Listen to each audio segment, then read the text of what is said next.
하나님의 말씀입니다.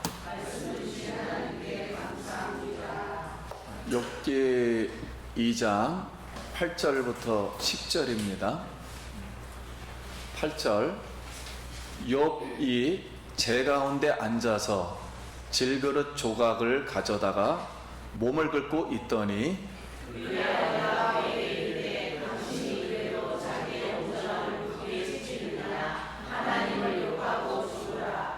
10절 그가 이르되 그대의 말이 한 어리석은 여자의 말 같도다. 우리가 하나님께 복을 받았은즉 화도 받지 아니하겠느냐 하고 이 모든 일에 욥이 입술로 범죄하지 아니하니라. 아멘. 할렐루야. 우리 성도님 만나서 반갑습니다. 우리 옆 사람하고 한 번 더 인사합시다. 한 주간 평안하셨습니까?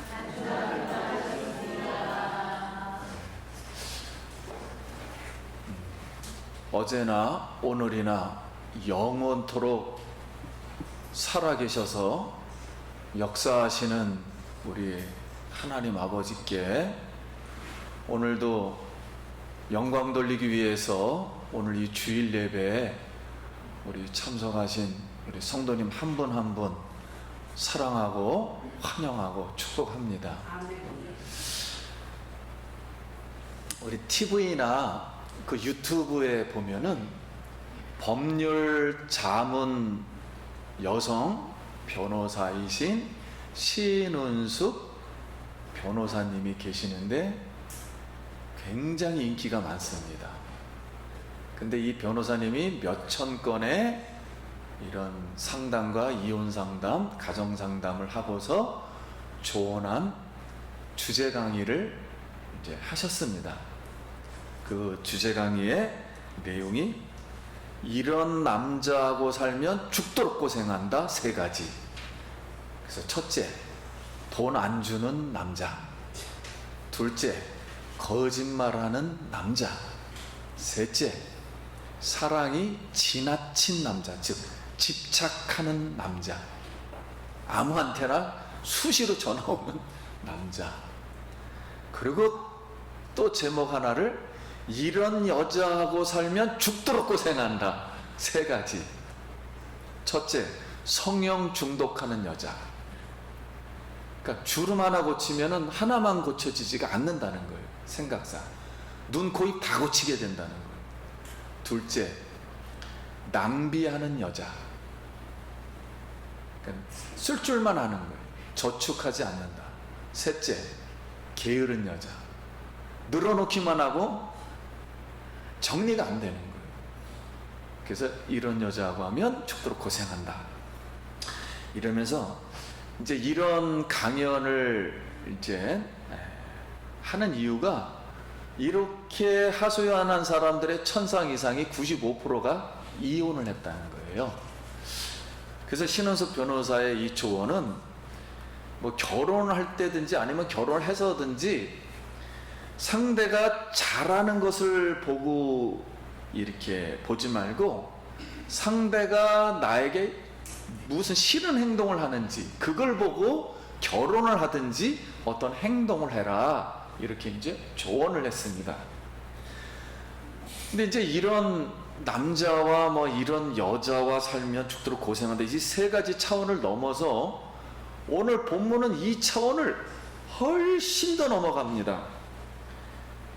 욥의 아내가 결국은 욥이 1차 시험으로 테러 2번 당하고 그 다음에 자연재해 2번 당해서 회사 날리고 자녀 10명 다 죽고 모든 재물을 다 날리고 이제 제 2차 시험을 받은 상태에서 발바닥부터 머리 정수리까지 지금 완전 악창이 나서 기아장으로 팍팍 긁고 있는 거예요. 자, 이런 자기 남편이죠. 남편에게 하나님을 욕하고 죽으라, 이런 말을 했다는 거예요. 그러면 오늘 우리가 이제 인생을 살다 보면은 이런 심정, 우리 가족 중에 자녀가 됐든 남편이 됐든 아내가 됐든 뭐 동생이 됐든 여동생이 됐든 죽었으면 좋겠다. 제발 좀 이게 이런 마음이 들잖아요. 솔직히 살다 보면. 그래서 오늘 이 말이 무슨 뜻인가? 그리고 또 우리가 여기서 배워야 될 교훈은 무엇인가? 그렇게 많고 많은 말 중에 왜 이 부인은 꼭 그 말만을 해야만 했을까? 그래서 그 말씀을 오늘 한번 생각해보고 묵상해 보도록 하겠습니다. 그럼 9절 말씀 한번 보겠습니다. 그의 아내가 그에게 이르되 당신이 그래도 자기의 온전함을 굳게 지키느냐 하나님을 욕하고 죽으라 그랬어요. 그러면 오늘 욥의 아내가 하나님을 욕하고 죽으라 이 말을 했는데, 우리가 이 말을 이해하기 위해서는 욥의 아내 배경을 좀 살펴보겠습니다. 자, 욥의 자녀 10명이 죽었다 그랬어요. 그러면 자녀를 저번에 설교했듯이 2, 3년에 한 명꼴로 나면 30년 걸리잖아요. 그럼 30살에 결혼했으면 60살까지 애를 낳은 거예요. 이 정도에서 아내도 욥과 같이 시험 같이 받았습니다. 부인이니까 1차 시험, 2차 시험 같이 함께 했어요. 그리고 지금은 욥의 아내만 남은 상태입니다. 그렇다면 욥의 아내가 그래도 30년간 애를 10명 낳을 정도로 같이 살고 욥을 도와줬다면은, 내조를 했다면, 그래서 욥이 동방의 부자가 되지 않았습니까? 그러니까 욥의 아내 입장에서 보면은 내조를 잘한 거예요. 그리고 남편 욥이 하나님의 말씀대로 온전하고 순전하고 정직하고 하나님을 경외하고 악에서 떠난 신앙이 좋은 사람이라면, 신앙이 평상시에 좋은 거를 아내가 동의를 해줘야 신앙생활 할 거 아닙니까? 동의를 조금만 해줬다 할지라도 아내도 그 정도의 신앙이 있거나 아니면 더 있을 수도 있어요. 아니면 남편을 잘 보조했으니까. 근데 반대로 아내가 정말 신앙이 없었다면은 욥의 명성과 이놈의 돈 때문에, 내가 살기는 싫은데 이놈의 명성과 돈 때문에 충분히 참고 살았을 경우도 있습니다. 그렇잖아요. 돈이 뭐 동방의 최고의 부자인데. 그런데 욥기 마지막 이 장에 하나님이 뭐라고 말씀했냐면 욥을 회복시켜 주시고 자녀 10명을 더 주셨다, 축복해 주셨다 그랬어요. 그러면 이 욥의 아내가 60살, 아까 이제 60살까지 애 낳았다 그랬잖아요. 그럼 또 10명을 또 낳아야 되는데 또 30년 걸려요. 그러면 90살입니다. 90살. 그럼 30살부터 90살까지 애만 낳아가지고 20명을 낳은 거예요. 20명을. 여러분, 이게 가능하겠습니까? 가능할 수는 있겠죠. 왜냐면 욥이 190살까지 살았다 그랬으니까. 그러면 이 당시가 족장 시대라면은 야곱이요 4명의 아내에게 시달려가지고 12명을 낳았거든요. 근데 이 12명도 성경은 하나님의 특별한 섭리 속에서 이스라엘을 만들기 위해서 12명을 낳게 했다 그랬어요.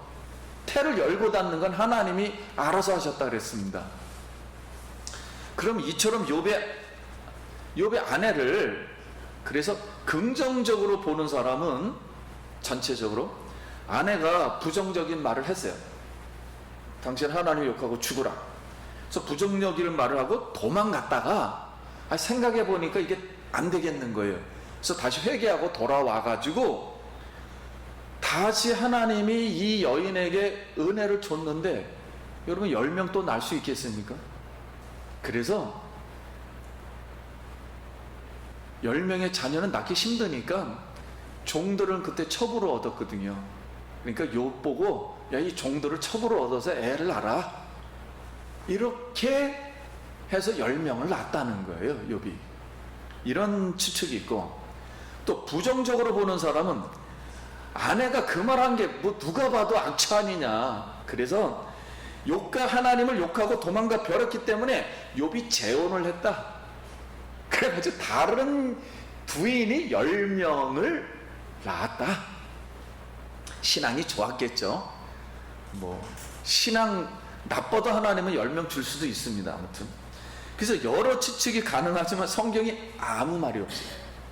가장 중요한 것은 성경 욥기서가 40몇 장까지 되어 있거든요. 딱 한 줄입니다. 아내의 말이 딱 한 줄이에요. 근데 그 한 줄이 하나님을 욕하고 죽으라입니다. 성도님들 생각해 볼 때 욥의 아내의 말을 어떻게 해석하고 싶습니까? 세 가지 해석을 한번 좀 더 구체적으로 드릴 테니 한번 골라보세요. 첫째, 하나님을 욕하고 죽음을 택하세요. 이 뜻은 아주 절망에 차서 분노가 막 차가지고 아무 말 대잔치, 아이 모르겠다, 당신 죽어! 막 이거예요. 그냥 이렇게 말을 했다. 절망의 분노였다. 두 번째, 아무리 욥의 아내가 봐도 이건 조금 있으면 죽을 것 같아요. 답이 없어요. 어차피 죽으니까 아이 스스로 그냥 하나님 욕 막 해. 그래가지고 벌을 받아서 아예 빨리 죽어. 그게 당신에겐 최고의 상책이야. 그러니까 그렇게 하고 죽어버려. 이걸 다시 말하면 현대말로 안락사라는 거죠. 빨리 스스로 안락해. 그럼 모든 게 끝나는 거야. 마음 편해. 그렇게 말을 했다. 그러니까 이 말은 그래도 오래 살았잖아요. 애를 10명까지 살았으면 사랑한 거 아닙니까? 그러니까 연민의 동정이다. 너무 그냥 불쌍스럽기만 하니까 그 말을 했다. 세 번째, 이제 곧 이제 죽으니까 어차피 죽으니까 하나님도 믿었고, 그러니까 그냥 하나님이나 그냥 반대로 찬양하고 그냥 평안히 죽음 맞이하세요. 이래도 그만 저래도 그만 모르니까 그냥 하나님 좋은 말로 찬양 아무거나 하다가 빨리 죽으세요. 그게 최고 날 것 같습니다. 그래서 하나님과 욥을 사랑으로 중재했다는 거예요. 하나님이 사랑하면 뭐 어떤 방식으로든 좋게 해주겠죠. 이러고서 사랑의 중재를 했다는 것입니다.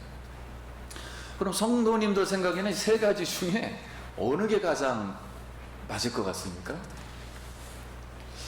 그러면 다시 그 당시로 들어가서 성도님이 욥의 아내가 되었다면 무슨 말을 해주고 싶습니까? 무슨 말을 하고 싶은가? 여러분 깊이 생각해 보기 바랍니다. 욥기서는 하나님의 지혜서 중에 하나거든요. 그래서 욥기서를 풀어가는 것 중에 하나는 하나님의 지혜라는 관점으로 풀어가는 겁니다. 그러니까 인간의 생각을 뛰어넘는 거예요. 인간의 틀에 박힌 법칙으로는 절대로 이해 못하는 게 욥기서입니다. 그래서 하나님의 지혜를 한번 생각해 보길 바랍니다. 그럼 이제 10절, 그럼 욥이 이렇게 말했어요. 그가 이르되 그대 말이 어리석은 여자의 말 같도다. 우리가 하나님께 복을 받았은즉 화도 받지 아니하겠느냐 하고 이 모든 일에 욥이 입술로 범죄하지 아니하니라. 욥의 대답은 당신의 말이 어리석은 사람들 여자들의 말과 같도다 그랬으니까 욥에게 그렇게 말한 사람이 많다는 거예요. 근데 욥은 하나님은 절대자 나의 주인이므로 하나님이 나에게 복을 주셨다면은 화도 주지 않겠느냐, 그거 당연한 거 아니냐? 그래서 확실한 신앙 고백을 욥은 했다는 것입니다. 그런데 어떤 이제 해석자는 이렇게 했어요. 욥이 입술로 범죄하지 아니했다 그 단어만 나온 거 보니까 마음으로는 범죄했는데 마음으로는 하나님께 욕했다는 거예요. 속으로 이놈의 하나님하고도 욕하고 아내가 말한 것처럼 욕하고는 했는데 입으로는 말을 하지 않았다는 거예요. 마음으로는 했는데 죄를 범했는데 입으로는 하지 않았다. 근데 성경은 분명히 하나님 뭐라 그랬냐면 욥은 온전하고 정직하여 하나님의 경외가 악에서 떠난 사람이 속으로는 욕하고 겉으로는 말 안 했다. 이렇게 한 사람을 하나님이 네 가지를 써가면서 칭찬했겠습니까? 마음하고 입술이 일치가 됐겠죠. 경건이 뛰어났겠죠. 그래서 욥이 확실한 신앙 고백을 한 거다. 그런데 욥기서 맨 마지막에 결론 부분에 하나님이 나타나서 이런 말을 했습니다. 욥의 너희 친구들은 말을 다 잘못했다. 근데 욥은 잘못한 말이 없다 하고 욥의 말을 들어줬거든요. 그래서 3장부터는 이제 친구들하고 대화하는 내용이 38장까지입니다. 그렇게 많이 해요. 근데 친구들의 말은 잘못됐고 욥의 말은 잘못한 게 없다. 이렇게 하나님이 또 말씀하셨거든요. 그러면 왜 성경은 이 한마디, 욥의 아내의 말 한마디만을 기록했을까? 딱 한 줄을 기록하고 침묵을 했을까 하는 거예요. 그럼 우리가 이제 상식적으로 생각할 때 이 저자가 하고 싶은 말, 내가 전달하고 싶은 의도가 한 줄이면 족하다 했으니까 한 줄만 썼겠죠. 만약에 이게 더 많은 말이 필요하다 그러면 무진장 많이 거기에 해석을 달고 말을 많이 기록했겠죠. 근데 한 줄로 촉한 겁니다. 욥기서를 전달하는 저자가 이 말 한마디면 충분히 전달됐어. 더 이상 하고 싶은 말 없어. 하나님도. 그래서 한 줄만 했다는 거야. 하나님을 욕하고 죽으라. 근데 욥의 아내의 이 말 중에 하나님을 욕하고라는 뜻이 바라크라는 단어예요. 이 바라크라는 단어는 축복하다라는 뜻과 저주하다라는 단어, 욕하다라는 단어가 상황에 따라 다릅니다. 근데 다른 데서는 다 축복하다로 써 있어요. 근데 특히 욥기서에서만 2번이 저주하다로 쓰이고 6번이 진짜 저주하려도 2번이 축복하다로 쓰였어요. 그러니까 상황에 따라 말이 극단으로 바뀌는 거예요. 저주하다, 축복하다 이렇게 두 개로 바뀌는 거예요. 그래서 이 단어를 이중적인 언어라고 합니다. 이 뜻도 되고 정반대로 저 뜻도 되고 이런 뜻이라는 거예요. 그래서 예를 들자면 여러분 우리가 문을 열 때 문을 한쪽만 열면 답답하잖아요. 그러니까 경첩이 있으면은 안으로도 열었다가 밖으로도 열었다가 제 마음대로 해요. 그리고 또 하나 우리 옛날에 보면은 대문에 들어올 때 이맛돌이라 그러잖아요. 문을 이쪽으로 맨 밑에 쇳덩어리가 동그란 게 있어가지고 이렇게 열면 이쪽으로 열려지고 이쪽으로 열면은 안쪽으로 열면 열어지잖아요. 그래서 이 경첩을 다른 말로 이맛돌이라 그랬거든요. 그러니까 이 이맛돌 역할로다 안쪽으로도 부정적인 것도 있고 긍정적인 것도 동시에 교훈을 받도록 하나님이 저자가 일부러 이 단어를 차용했다는 거예요. 그렇다면 우리가 신앙생활에 적용을 할 때 여러 성도님들 이제 고통과 고난을 상당히 받을 때가 있어요. 내가 견딜 수 없는 고통과 고난을 많이 받았을 거예요. 뭐 남편이든 아내든 자녀든 어떤 사고, 불의의 사고, 그 다음에 또는 병으로 이게 내가 감당하지 못한 그런 고통을 받았을 때 우리 마음속에는 이중적인 마음이 있거든요. 하나는 아이씨 이거 이제 하나님 욕할까? 이런 마음도 한편으로는 있지만 또 한편의 마음으로는 그래도 하나님을 감사해야지, 찬양해야지. 그러니까 이중적인 마음이 항상 사람에게는 있다는 거예요. 그래서 하나님을 욕하고 죽으라는 욥의 아내의 말을 통해서 우리가 이런 고통 중에 당했을 때, 고통을 당했을 때, 근데 욥은 분명히 죄를 안 지었다 그랬습니다. 분명히 사탄이 이걸 가한 거거든요. 그러니까 타인이 가하든 사탄이 가하든 내가 고통으로 차마 견딜 수 없는 상황에 이르렀을 때 내 입에서 욕이 나오든지 내 입에서 반대로 긍정적으로 하나님을 감사가 나오든지 찬양이 나오든지 자신의 신앙인지 무엇이든지 보게 했다는 거예요. 그거를 대표격으로 다 욥의 아내의 말을 들어다 써놨다는 거예요. 그래서 보게 하여, 요걸 우리가 미끼라 그러잖아요. 고기를 잡을 때 내 안에 욕이 들어있었는지 찬양이 들어있었는지 미끼를 딱 던지니까 어떤 때는 욕이 나와버리고 어떤 때는 찬양이 나와버리고. 그래서 이런 하나님께서 미끼나 이런 마중물이라 그러잖아요. 우리 펌프질을 하면 물 한 바가지 넣고 물을 끌어올리잖아요. 그래서 우리 마음속에 있는 거를 아무튼 일단 들춰냈다는 겁니다. 그래서 내가 들춰내고서 욕을 하면은 아이고 이거 내가 욕을 하고 있네. 그 어떤 때는 이런 와중 속에서 내가 이걸 찬양을 하다니. 그래서 자기의 신앙을 보게 해가지고 하나님 앞으로 점점 나가게 했다는 겁니다. 그래서 이렇게 해서 하나님이 저자를 통해서 딱 한 줄만 써놨다는 거예요. 하나님을 욕하고 죽으라. 근데 욕을 왜 요때 써놨느냐 하는 것은 앞으로 3명의 친구들이 와가지고 욥이 너 왜 고난받는지를 이제 조언을 해주거든요. 근데 그 조언한 얘기가 어마어마합니다. 우리 인간의 현자들이 말할 수 있는 모든 말을 다 해요, 세상에. 근데 다 틀렸다 그러거든요, 하나님이. 그러니까 친구들 마음속에 있는 그 말이 찬양이냐 이 사람에게 저주가 된 말이었냐를 앞으로 알려주기 위해서 욥의 아내가 전주곡으로 먼저 시동을 걸었다는 거예요. 그래서 이게 전주곡이었다는 거예요. 그래서 앞으로 이제 우리가 다음 주부터는 친구들의 말을 배울 겁니다.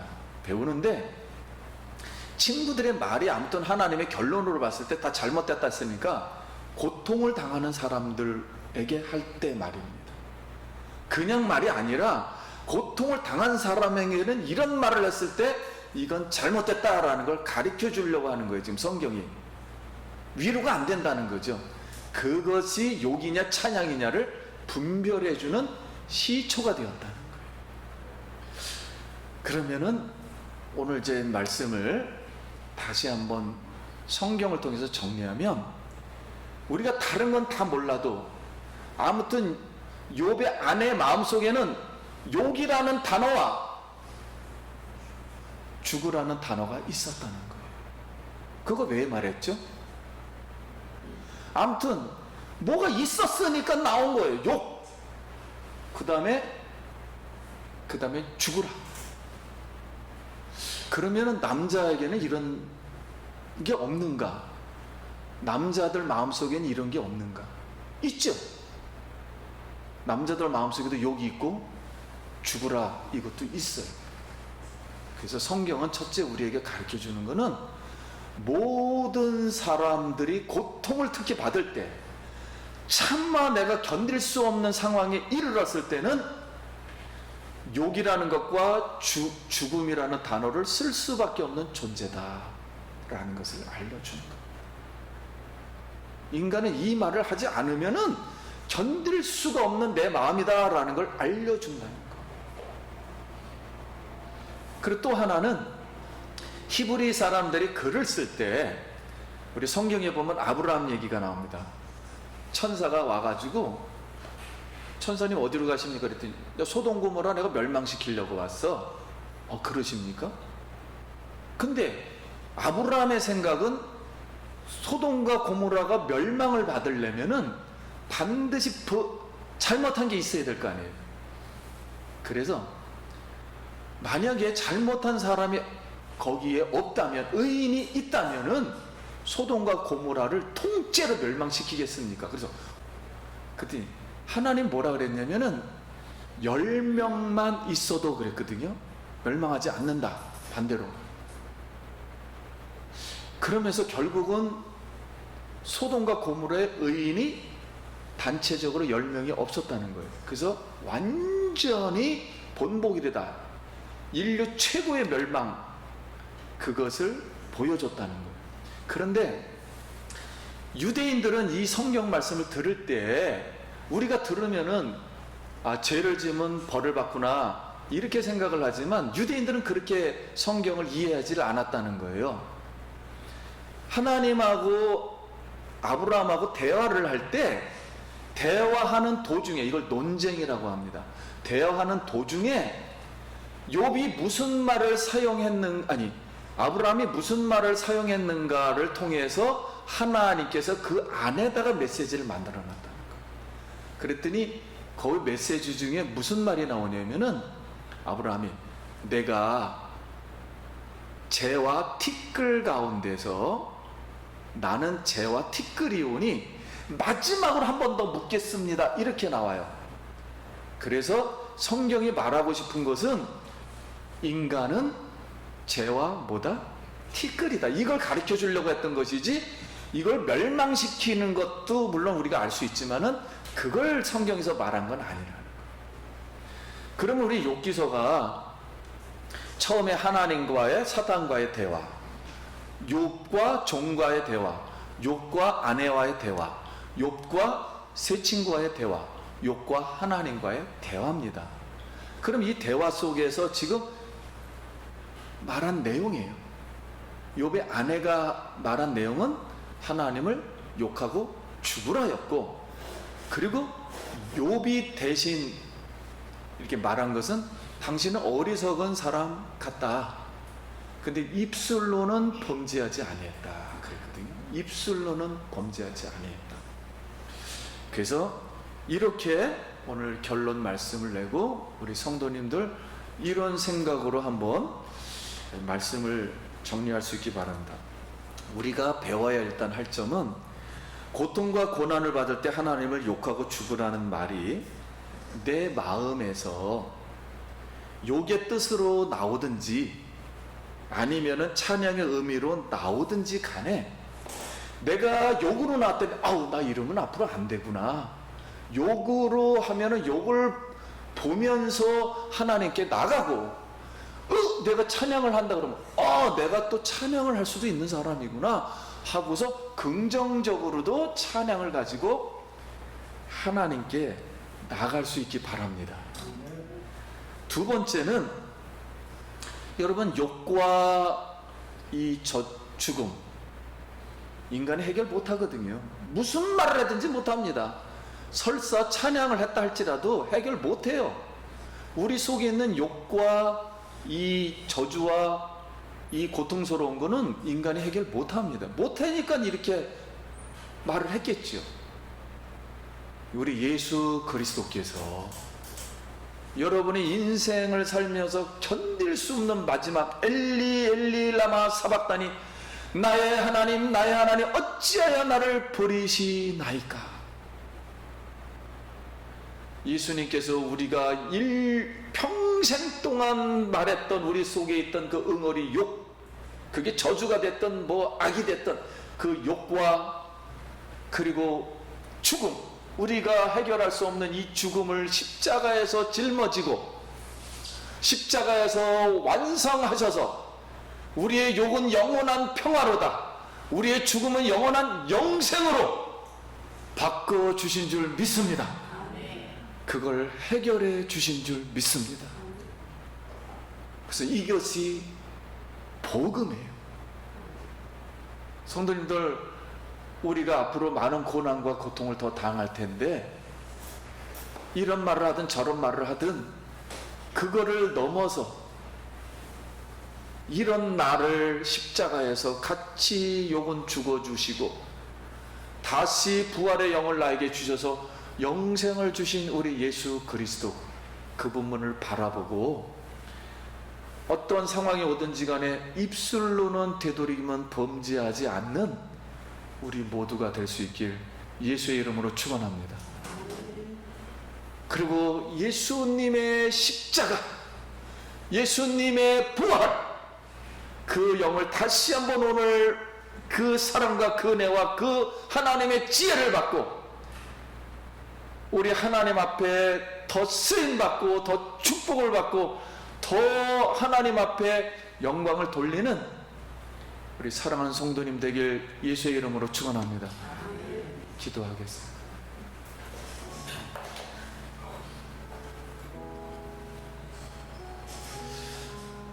우리 여러분 마음속에 오늘 말씀을 듣고 그 감동이 된 말을 가지고 한번 하나님 앞에 기도할 수 있기 바랍니다.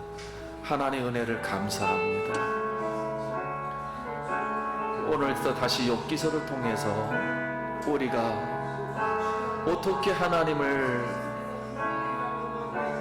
찾아가야 하는지, 어떻게 우리의 마음을 토로하고 하나님 앞에 나가야 되는지, 예수 그리스도의 십자가를 바라보고 그 상처를 치유받고 하나님의 그 하나님의 사랑을 받고 하나님께로 나가는 우리 모두가 되게 하여 주시옵소서. 예수님 이름으로 기도합니다.